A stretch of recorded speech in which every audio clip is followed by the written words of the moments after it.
So I know we don't talk about this, and forgive me for stating the obvious, but periods are painful.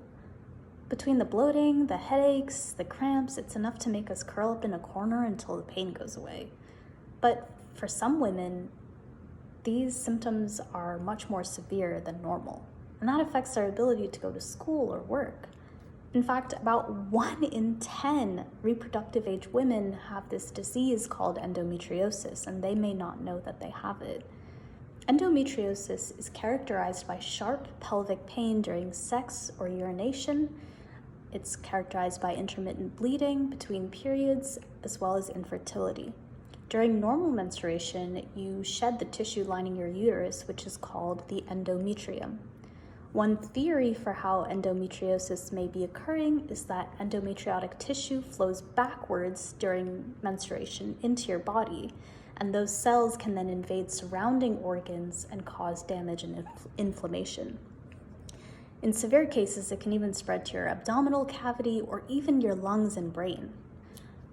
There's no cure, but one way we could potentially tackle this problem would be to somehow limit the spread of these endometriotic cells.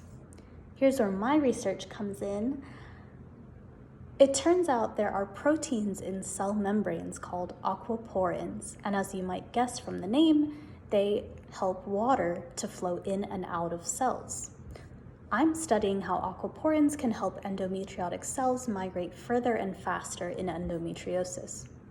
It's possible that aquaporins achieve this by letting water flow into the front of the cell and out of the back end of the cell, almost like a water engine. So far, though, the specific role that aquaporins play in the progression of this disease is unclear and underexplored. In my experiments, I am growing cells and treating them with a hormone that simulates the conditions of endometriosis. I modify half of the cells so that they have much fewer aquaporins compared to the others. Then, using imaging techniques and computational simulations, I will be able to measure cell velocity and determine whether the cells with aquaporins compared to the knockdown ones migrate faster. This research will give us critical tools and knowledge required to develop a non-invasive treatment for endometriosis, which would enable thousands of women worldwide to lead a proper quality of life.